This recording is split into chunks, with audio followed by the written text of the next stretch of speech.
따라서 하나님, 오늘도 큰 은혜 주실 줄 믿습니다. 역사님 축복해 주세요. 성령의 능력으로 세상도 마귀도 시대도 이깁시다.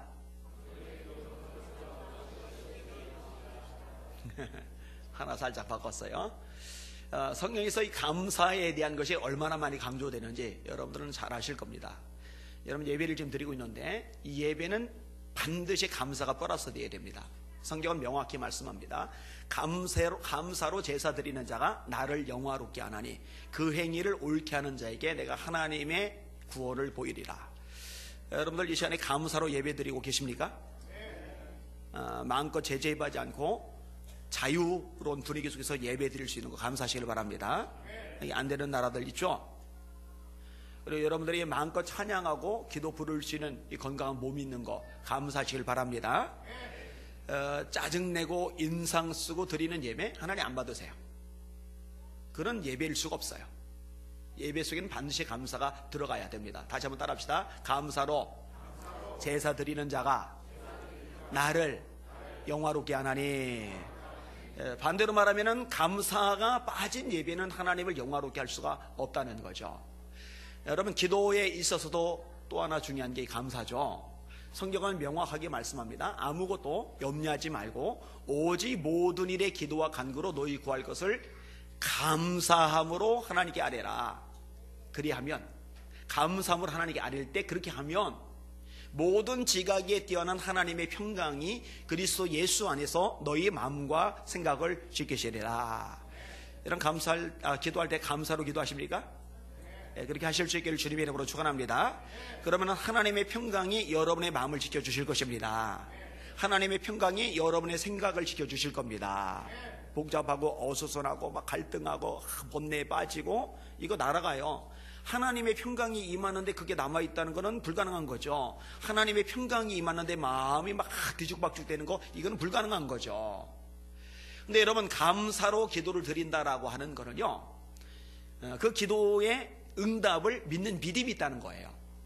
그러니까 내가 기도를 해봐야 내 인생은 변하지 않을 거야. 내가 기도를 해봐야 내 삶은 여전히 고난과 좌절과 실패와 절망 속에 빠져 있을 거야. 내가 기도를 죽어라고 해봐야 내 인생은 꼬인 인생이고 비참한 삶으로 끝나고 말 거야.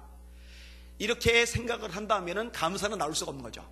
내가 좀 힘들고 답답하고 지치고 수많은 문제들이 있고 또 삶의 짐이 무겁고 나를 공격하는 대적들이 있지만 그럼에도 불구하고 내가 기도하는 것들 하나님 응답하셔서 내게 새로운 인생을 허락해 주실 거야 라고 믿어질 때 감사가 나올 수 있겠죠. 그런 믿음의 기도를 들으시기를 주의 이름으로 축원합니다. 왜냐하면 믿음의 기도를 드릴 때 응답이 되거든요. 야고보서 1장 6절입니다. 오직 믿음으로 구하고 조금도 의심하지 말라. 의심하는 자는 마치 바람에 밀려 요동하는 바닷물결 같으니 이런 사람은 무엇이든지 주께 얻기를 생각하지 말라. 두 마음을 품어 그 마음에 정함이 없는 자로다. 성경의 말씀인 거거든요. 예수님께서 나사로의 무덤 앞에 가세요. 그러니 기도를 드리시는데요, 그 기도의 내용이 뭐냐? 감사입니다. 왜냐하면 당신께서 기도 드리시고 명령하시는 대로 나사로가 살 것을 믿으시는 거죠. 이에 예수께서 다시 속으로 비통히 여기시며 무덤에 가시니 무덤이 구리라.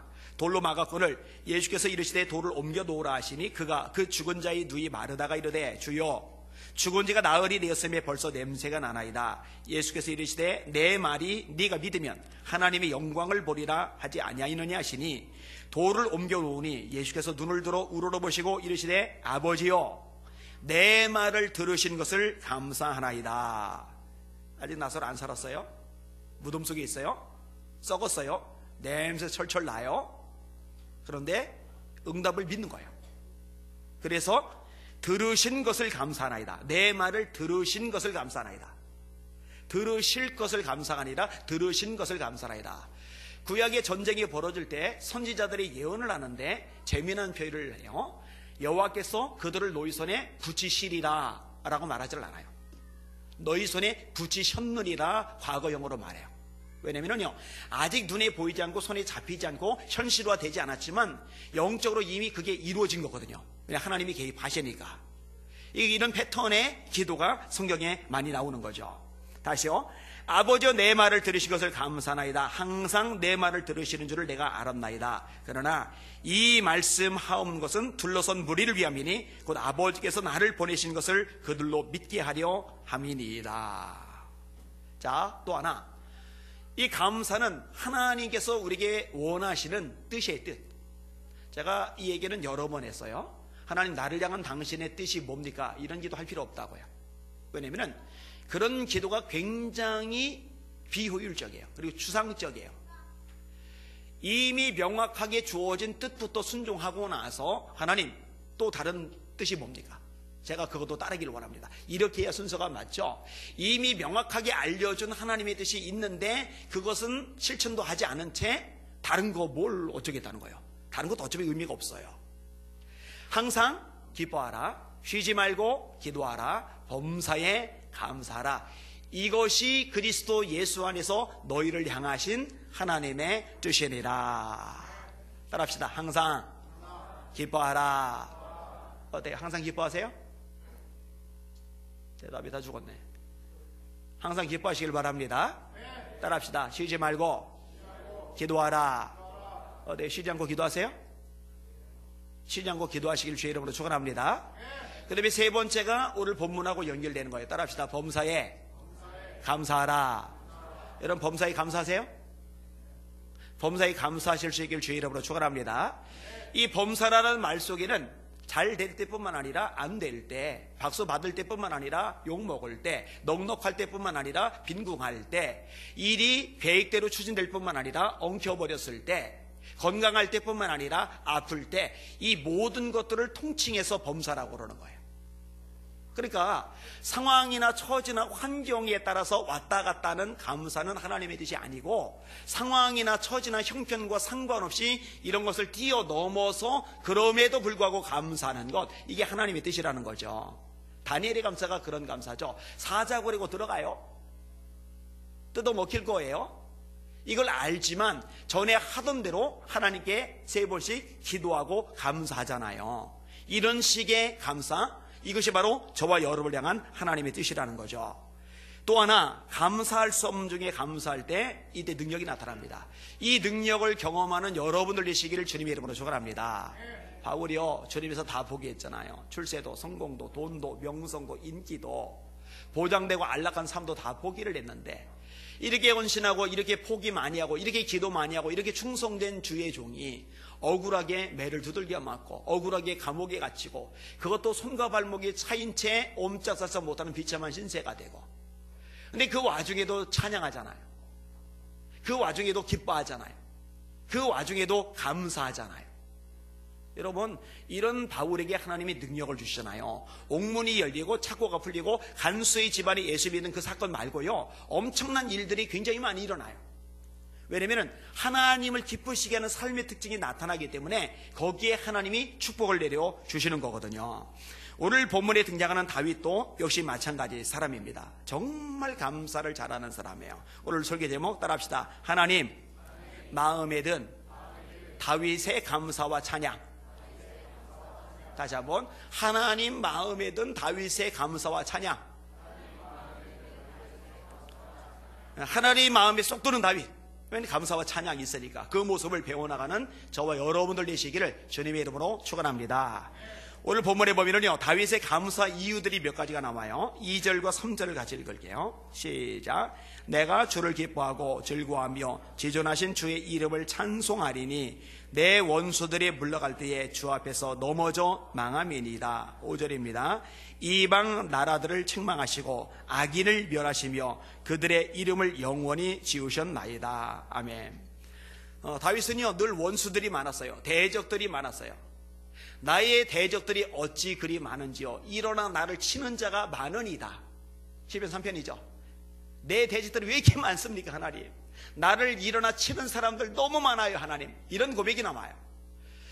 젊을 때는요, 사울이 죽이려고 쫓아다녀가지고 이것 때문에 얼마나 생고생을 많이 했는지 몰라요. 그 이후로도요, 참 힘든 일이 많았어요. 압살롬이 죽인다고 달려든 적도 있고요, 또 주변 나라들 때문에 공격을 당하기도 하고요. 이런 모든 것들 속에서 어려움을 겪기도 했던 인물이 바로 다윗이거든요. 그런데요, 하나님이 이런 다윗을 원수의 손아귀에서 건져내 주신 거예요. 이것을 다윗이 기억하면서 감사를 드리는 거예요. 여러분, 사울이 잡으러 쫓아다닐 때 이제 곧 잡혀요. 근데 곧 잡힐 그 타이밍에 정확하게 블레셋 군대가 이스라엘을 쳐들어와요. 전령이 쫓아오는 거예요. 임금님 큰일 났습니다. 블레셋이 쳐들어왔습니다. 다윗 잡는 게 문제가 아니에요. 나라가 망하니까 바로 앞에서 한 걸음만 내디디면 다윗 잡아 죽이는데 그 한 걸음을 내딛지 못하고 돌아가서 블레셋과 싸워요. 참 사울 입장에서 통탄할 일이죠. 잠자라 들어왔어요. 들어왔는데 그 안쪽에 다윗이 있는 걸 모르고 들어와요. 동굴 속에. 그 알았더라면 그냥 그 동굴 안에다가 그 불지핀 장작들 집어넣으면 질식해서 다 죽였을 텐데 모르는 거예요. 사울이 군인들 틈바구니에 숨어 자는데 그 많은 군인들 중에서 다윗과 아비새가 그 중앙까지 가서 물병하고 창을 가지고 가도록 깨는 사람이 아무도 없어요. 오줌 마려운 사람도 없고. 왜냐면 하나님이 깊이 잠들게 하셨다고. 그렇게 쫓아다니는데 잡지를 못해요. 왜 못 잡나 했더니 성경이 명확하게 말합니다. 여호와께서 숨기시리라. 하나님이 원수의 손에 망하도록 내버려 둘 마음이 없으신 거예요. 살리실 마음이 있으신 거예요. 그러니까 숨기시리라. 그러니까 다윗이 지혜롭고 똑똑하고 숨바꼭질을 워낙 기가 막히게 잘해서 숨어 다닌 게 아니라 하나님이 숨겨버리신 거예요. 그러면 사는 거거든요. 왕이 되고 나서도 마찬가지예요. 아람과 싸워요. 암몬과 싸워요. 모압과 싸워요. 에돔과 싸워요. 블레셋과 싸워요. 여러분, 나라와 나라 사이의 전쟁은요, 나라를 힘들게 만들어요. 우리나라가 일본과 싸우고, 우리나라가 북한과 싸우고, 우리나라가 러시아와 싸우고, 우리나라가 중국하고 싸웠다고 쳐봐요. 나라가 쑥대밭이 될 겁니다. 늘 이길 수가 없는 상황에. 그런데 성경이 말씀합니다. 다윗이 어디를 가든지 여호와께서 이기게 하시리라. 할렐루야. 하나님이 이기게 하시면 이깁니다. 다윗이 어디를 가든지 여호와께서 이기게 하시리라. 저는 이 구절이 너무 좋아요. 이 구절이 내 삶 속에서도 그대로 이루어지기를 원해요. 안희환 목사가 가는 곳 어디든지 하나님께서 이기게 하신다면 세상에 거칠 게 어디 있고 두려울 게 어디 있고 답답할 게 어디 있고 조바심 낼 게 어디 있어요? 어차피 이긴 싸움이니까 까딱 없는 거죠. 에돔의 수비대를 두고 아람이 조공을 바치고 모압이 조공을 바치고 암몬이 쩔쩔매고 블레셋이 깨갱하고 언제 이랬던 적이 있어요. 그러니까 이런 모든 것들을 경험하고 나서 다윗이 고백하는 거예요. 하나님 찬양합니다. 원수의 손아귀에서 나를 건져내셨습니다. 하나님 영광 받아 주시옵소서. 여러분, 저와 여러분에게도 동일한 감사가 있어요. 그럼 저와 여러분에게도 원수가 있단 말입니까? 예, 있죠. 누구예요? 신랑? 저 웃으시는 분들 저쪽에 특히 아주 한바구 웃음을 놓는데 신부? 색식? 자식? 부모? 아니요. 저와 여러분의 진짜 원수는 마귀입니다. 여러분, 그 마귀의 손아귀에서 저와 여러분을 건져내신 것 인해서 감사하고 찬양하시길 주의 이름으로 축원합니다. 우리가 싸워야 될 내 원수는 마귀예요. 마귀. 에베소 6장이죠. 우리의 씨름은 혈과 육을 상대한 것이 아니요 정사와 권세와 이 어둠의 세상 주관자들과 하늘에 있는 악의 영들을 상대합니다. 고린도서 4장에 보니까 이 세상 신이 믿지 아니하는 자들의 마음을 혼미하게 하여 그리스도의 영광의 복음의 광채가 비치지 못하게 하미니, 이 마귀가 믿지 않는 사람들 눈을 가려버리는 거예요. 주님의 빛이 비치지 못하게 하는 거예요. 이 빛이 비쳐야 내가 죄인이구나, 심판받아 마땅하구나, 영원한 사망이 나를 기다리고 있구나, 예수만이 이 죄를 사하고 천국에 가게 해주는구나, 이게 보이는데 눈을 가려버린 거예요. 근데 여기에 나와 있는 여러분들은 왜 나와 있을 수 있느냐? 성령께서 여러분의 눈을 가리고 있는 사단을 제거하신 줄 믿으시길 바랍니다. 그래서 성경에 보면은요, 여러분들이 예수님을 주로 부르는 것 자체가 여러분의 힘, 능력, 의지, 지혜, 경륜이 아니라 성령의 도우심이라고 명확히 가르쳐주고 있어요. 고린도전서 12장 3절이죠. 하나님의 영으로 말하는 자는 예수를 저주할 자라 하지 아니하고 성령으로 아니하고는 누구든지 예수를 주시라 할 수 없느니라. 정직하게 대답하세요. 예수님이 여러분의 주님이십니까? 정말 여러분 인생의 주님이십니까? 성령으로 아니하고는 누구든지 예수를 주시라 할 수 없느니라. 성령님이 여러분을 사단의 손아귀에서 건져내셨기 때문에 여러분의 입으로 예수님을 주라고 고백할 수 있다는 거 깨달으시길 바랍니다. 이게 하나님의 말씀의 가르침이잖아요. 그거 말고도 많아요. 이 마귀는 우리를 낙심하게 만들어요. 우리를 우울하게 만들어요. 실패하게 만들어요. 하나님의 말씀을 바라보지 못하게 만들고 듣지 못하게 만들어요. 우리를 유혹받게 만들고 하나님을 떠나게 만들어요. 근데 여러분, 이 자리에 이렇게 나와서 예배를 드릴 수 있다는 거, 이런 모든 악한 영들의 공격을 해치고 이기고 승리했기 때문에 이 자리에 와 계신 줄 믿으시길 바랍니다. 여러분에게 감사할 이유가 충분해요. 찬양할 이유가 충분해요. 원수 마귀에서 여러분을, 저를 건져내신 하나님 앞에 감사하고 찬양하시는 이 밤 이 시간 되시기를 예수님의 이름으로 축원합니다. 그렇게 되시길 바라요. 자, 두 번째로 뭘 가지고 감사하고 찬양하느냐. 자, 4절을 같이 읽을게요. 시작. 주께서 나의 의와 송사를 변호하셨으며 보좌에 앉으사 의롭게 심판하셨나이다. 7절과 8절 시작. 여호와께서 영원히 앉으시며 심판을 위하여 보좌를 준비하셨도다. 공의로 세계를 심판하시며 정직으로 만민에게 판결을 내리시리로다. 의롭고 공평하신 하나님의 성품을 이래서 감사하고 찬양하고 있는 거예요. 이 의롭고 공평하신 하나님의 성품은 예수님에게서도 그대로 나타납니다. 공의로 세상을 심판하시기에 이를 것이다라고 이사야가 예언을 해놓고 있죠. 사실요, 이 공의라는 것은요, 재판관이 가져야 될 속성입니다. 그런데 현실의 재판 속에서는요, 이 공의가 무너질 때가 많아요. 여러분, 독재 권력일 때, 그때는요, 재판관이요, 중립성을 잃어버립니다. 독재자, 최고 권력자 비위 맞춰서 판결을 내리게 돼요. 이건 공의가 아니죠. 불의한 거예요. 그리고 독재의 시대가 아니라 하더라도 정권을 누가 가지고 있느냐에 따라서 재판 결과가 전혀 달라져요. 이거는 어느 나라 어느 시대나 차이가 없이 동일합니다. 또 하나, 재력 있는 사람, 힘이 있는 사람에 대한 판결과 재력이 없는 사람, 또 힘이 없는 사람에 대한 판결이 달라요. 이거는 공의롭지 못한 겁니다. 그래서 이제 굉장히 안 좋은 말이 성행하죠. 유전, 무죄, 무전, 유죄. 그 저는 돈을 말한 거예요. 돈이 있으면 무죄, 돈이 없으면 유죄. 여러분들은 죄 지면 안 돼요. 풀려날 가능성이 없어요.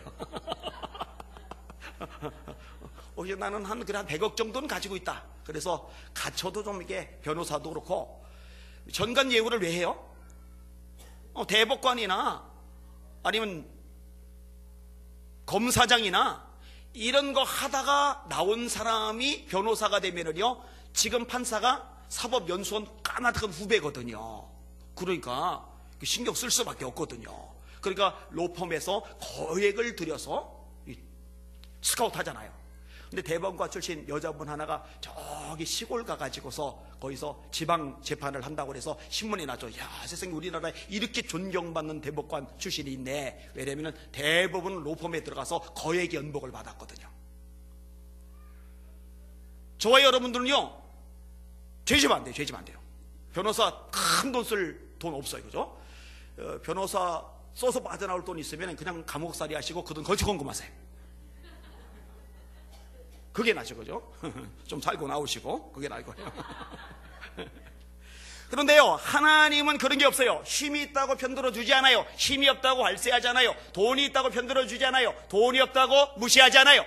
힘이 있으나 없으나, 돈이 있으나 없으나 정확하게 진리에 따라서 판결을 내리세요. 이런 성품을 가리켜서 공의라고 하는 거예요. 이 공의는 사랑과 더불어 하나님의 핵심적인 성품이죠. 다른 말로 하면 은혜와 진리, 은혜가 사랑과 연결되는 것이고 진리가 공의와 연결되는 것이죠. 이 두 가지는요, 사실은 이 대립적인 성향을 지녀요. 공의가 세면 사랑이 메마르고, 사랑이 세면 공의가 무너지고, 진리가 세면 은혜가 무너지고, 은혜가 세면 진리가 허물어지고. 그런데 예수님은 달라요. 그래서 요한복음 1장에 보면은 은혜와 진리가 충만하더라. 은혜와 진리가 충만하더라. 그러니까 하나님은 사랑이 충만하시면서 동시에 공의가 충만하시거든요. 정확하게. 그러면서 사랑을 놓지 않는, 이게 하나님의 성품이신 거예요. 여러분, 바벨론 왕 느부갓네살은 권력자입니다. 세계 최강대국, 최대 제국의 황제입니다. 근데 교만 떨어요. 죄가 있어요. 하나님이 내려다보시면서 심판하세요. 여러분, 황제를 누가 심판하겠어요? 독재자를 누가 심판하겠어요? 그런데 하나님은 심판하실 수 있어요. 할렐루야. 이 느부갓네살 왕의 정신을 오락가락하게 만들어 버리신 거예요. 7년 동안 제정신이 아니게 된 거예요. 미치광이가 된 거예요. 다행인 거죠. 하나님의 마음 먹으면요, 목숨까지도 뺏어갈 수 있어요. 어디 감히 큰 소리를 칩니까? 그러니까 누구도 하나님 앞에서는요, 큰 소리 치거나 잘난 척할 수가 없어요. 여러분, 바리새인과 세리의 기도를 예수님이 하세요. 바리새인이 성전에 가서 거들먹거리면서 이렇게 기도를 합니다. 하나님, 저는 토색, 불의, 간음을 하는 자들과 같이 아니하고 저 세리와도 같이 아니함을 감사합니다. 저는 소득의 11조를 드립니다. 일주일에 2번 금식합니다. 세리는 위도 못 쳐다봐요. 고개에 쳐박고 가슴을 두들기면서 울먹이면서 하나님, 저는 죄인입니다. 불쌍히 여겨주세요. 사람들은요, 그 당시에 바리새인들이 힘이 있고 그들의 시선이 두렵기 때문에 아부를 해요. 그들 눈치를 봐요. 바리새님 최고예요. 세리는 그 당시 힘이 없고 어차피 매국노 취급당하기 때문에 손가락질을 해요. 저 형편없는 인간들, 저 거지 같은 인간들, 상종도 안 해요. 이렇게 편파적으로 대할 수 있는데 예수님은 안 그러세요. 다 드는 앞에서, 그 앞에는 바리새인도 있고 세리도 있고 일반 백성들도 있는데 뭐라고 얘기하느냐? 세리가 바리새인보다 하나님 앞에 더 의롭다 하심을 얻었느니라. 바리새인들 눈치 보느라고 그들에게 비유 맞춰서 좋은 말 해주고, 그들 눈치 보느라고 세리들 같이 깔아 뭉기고 이러시는 분이 아니에요. 공의로우시죠. 그래서 미움을 샀죠. 그래서 왕따를 당했죠. 그래서 권력자들, 종교 지도자들의 눈밖에 났죠. 그래도 주님은 눈 하나 깜빡 안 하셔요. 세리 삭개오의 집에 들어가실 때도 사람들이 엄청 수군댑니다. 수군대요. 그럼 사람은요, 그 눈치 봐요. 내가 누군가와 친해져서 그 사람하고 친해진 것 때문에 모두에게 욕 얻어먹고 왕따 달 것 같으면요, 그 사람과 거리를 둡니다. 이건 공의롭지 못한 거예요. 예수님은 그런 거 신경 안 써요. 사람들이 다 수군댈 거 많이 알지만 그럼에도 불구하고 그 삭개오 그 영혼이 예수님을 찾는 간절한 마음을 헤아리시고 다가가시고 그 집에 유하시려는 거예요. 할렐루야. 저는 이런 공의로우신 하나님의 성품이 너무 좋아요. 왜냐하면 하나님이 공의롭지 않고 편파적이시라면 나 같은 사람은 설 자리가 없으니까. 가난했죠, 몸 불구였죠, 성격 내성적이었죠, 친구 관계에 원만치 않았죠. 뭐 남들 보기에 뻔듯할 만한 아무것도 없었어요. 지금에서야 사람들이 막 붙고 좋은 일들도 많이 생기고 영향력도 생기고 그런 거지요. 오랜 세월 동안 저는 진짜 인생의 밑바닥을 박박박박 기고 다녔거든요. 만약 하나님이 편파적인 분이라면 이런 저에게는 눈길조차 안 주시는 거죠. 손길조차 안 내미시는 거죠. 내가 외친들, 내가 하나님 앞에 하소연한들 하나님께서 못 들은 척 외면하고 힘있고 영향력 있는 사람 찾아다니면서 아이고 니들 이쁘다 이러시겠죠. 그런데 하나님은 절대로 그런 적이 없으시다는 거죠. 그게 공의의 공의. 편파적이지 않고 누구에게나 공평하게 다가가시는 분. 여러분, 이런 하나님 여러분에게도 동일하게 다가가신다는 거 믿으실 수 있기를 주님의 이름으로 축원합니다. 여러분의 작은 신음에도 응답하시는 참 좋으신 주님이라는 거 믿으시기를 주님의 이름으로 축원합니다. 주만 바라볼지라 라는 찬양 가사죠. 나의 작은 신음에도 응답하시니 너는 어느 곳에 있든지 주를 향하고 주만 바라볼지라. 자, 마지막 하나만 더 생각해 볼게요. 자, 9절 말씀 10절 말씀을 같이 읽을게요. 시작. 여호와는 압제를 당하는 자의 요새시요 환난 때의 요새시로다. 여호와여, 주의 이름을 아는 자는 주를 의지하오리니 이는 주를 찾는 자들을 버리지 아니하심이니이다. 12절 시작. 피 흘리심을 신문하시는 이가 그들을 기억하시며 가난한 자의 부르짖음을 잊지 아니하시도다. 따라합시다. 하나님은 나에게 힘과 도움이 되어주신다. 다윗에게 힘과 도움이 되어주셨죠. 그런데 이렇게 힘과 도움이 되어주신 하나님이 다윗을 사랑하시는데 다윗에게 어떤 성품이 좋은 자세가 있냐면요, 이 다윗이 하나님을 의지해요. 오늘 본문에도 고백하죠. 하나님을 의지하는 것에 대해서. 여러분 솔직히 말해서요, 다윗보다 좋은 조건을 가진 사람은 많았어요. 다윗보다 재능 있는 사람도 많아요. 다윗보다 집안 좋은 사람도 많아요. 다윗보다 머리 좋은 사람도 많아요. 근데 하나님은 왜 그 잘난 사람, 똑똑한 사람, 남들이 봐도 우러러볼 만큼 이 놀라운 특징을 가지고 태어난 사람들 다 제쳐두고 유독 다윗을 주목해 보셨을까? 그런 사람들이 많지만 다윗처럼 하나님 한 분만 전력을 내서 의지한 사람은 찾아보기가 힘들어요. 정말 전무후무합니다. 하나님만 바라봐요. 하나님만. 기가 막혀요. 어제 읽다가 또 이렇게 부딪혀봤던 대목인데, 하나님께서 다윗에게 이렇게 말씀하세요.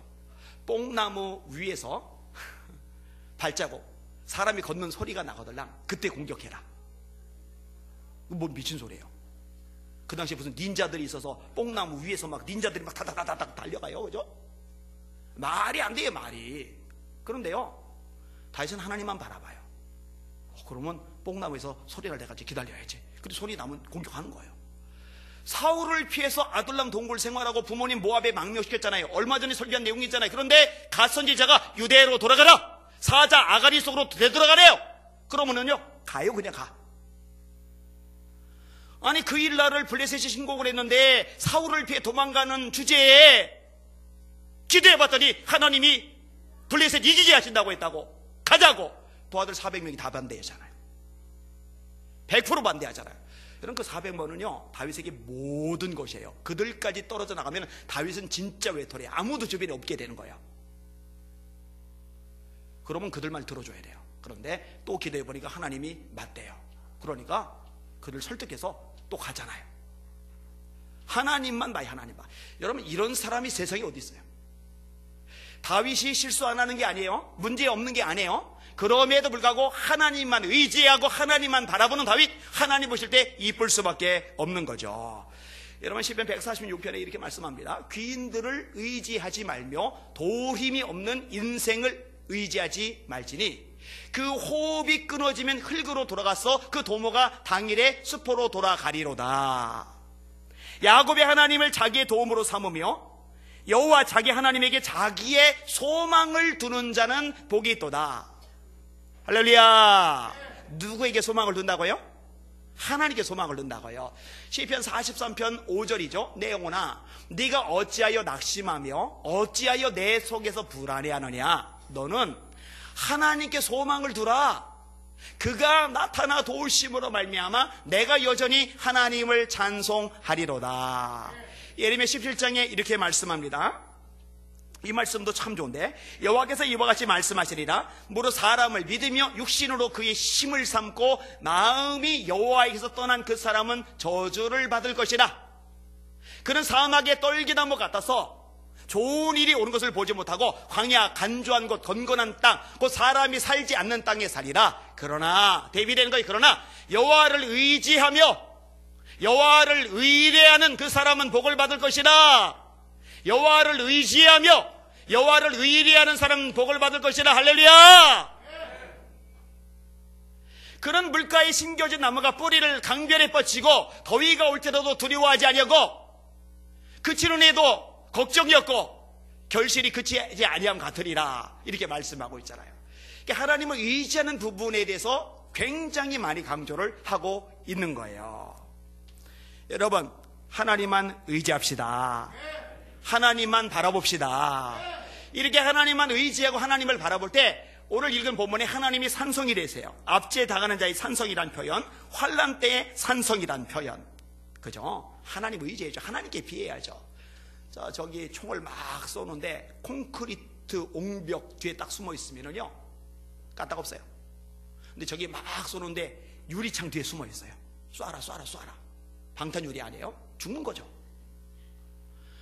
엉뚱한 것 의지하는 거는요, 세상 사람 의지하는 거는요, 물질 의지하는 거는요, 환경 의지하는 거는요, 유리 뒤에 숨는 거나 다름이 없어요. 그 산성이 되지를 못해요. 그런데 하나님을 의지하는 거는 콘크리트 벽 뒤에 있는 것보다 더 안전한 줄 믿으시길 바랍니다. 이 하나님이 원하시는 삶의 특징인 거예요. 자, 의지하면서 또 한 가지가 요청이 되는데, 하나님 힘과 도움이 되시는데 그렇게 되기 전에 어떤 모습이냐? 부르짖는 거예요. 부르짖는 거. 부르짖음을 잊지 않으신다. 가난한 자의 부르짖음을 잊지 않으신다. 여러분 성경에 이 부르짖으라는 말씀 되게 많이 나오죠. 제일 유명한 게 예레미야 33장 3절 외우시는 분들 다 같이 시작. 너는 내게 부르짖으라. 네가 네게 응답하겠고 네가 알지 못하는 크고 은밀한 일을 내게 보이리라. 왜 부르짖어요? 절박하니까. 왜 부르짖어요?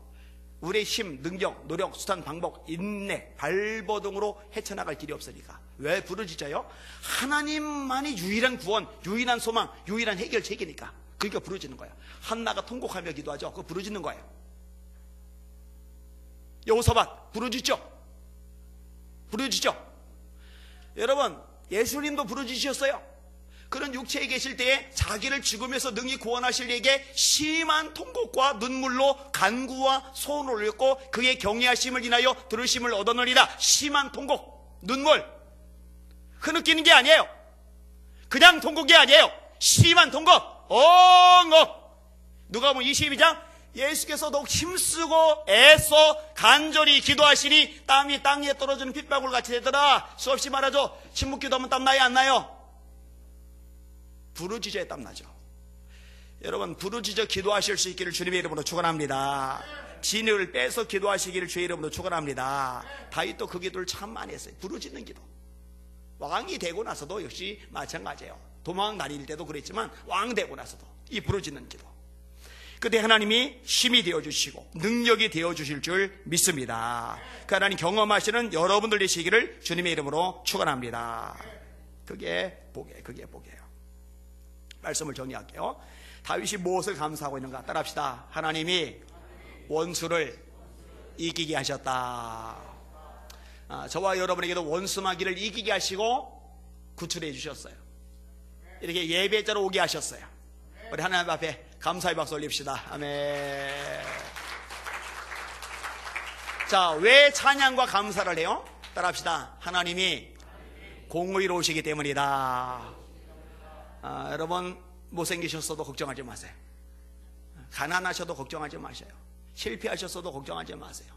가정 형편이, 가정 상황이 지금 열악해져서도 걱정하지 마세요. 공부 좀 못해서도 걱정하지 마세요. 하나님 그런 걸로 여러분 차별하는 일은 절대로 발생하지 않습니다. 하나님이 간절히 하나님 찾는 여러분들의 마음을 소중히 여기시고 다가가시고 손 내미시고 사랑의 눈길로 지켜보고 계시다는 거 믿으시기를 주님의 이름으로 축원합니다. 이게 소망이 되잖아요. 그죠? 자, 마지막 따라합시다. 하나님이 내게 힘과 도움이 되신다. 여러분 하나님만 의지합시다. 하나님만 바라봅시다. 그리고 하나님께 부르짖는 저와 여러분들 되시기를 주님의 이름으로 축원합니다. 장단건대 지금 이 시간에 소파에 앉아 리모컨으로 TV 화면 돌리는 것보다 여기 나와 있는 여러분들이 100배, 1000배, 만배, 10만배 탁월한 선택을 하신 거예요. 할렐루야. 침대에 뒹굴거리는 것보다 여기 있는 게 100배 나요. 카페에서 수다 떠는 것보다 여기 있는 게 100배 나요.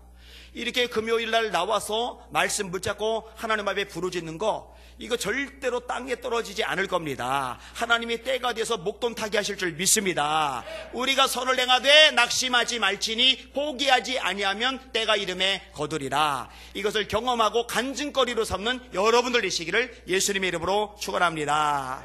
마지막 제목 따라합시다. 하나님 마음에 든 다윗의 감사와 찬양. 아멘. 찬양할게요.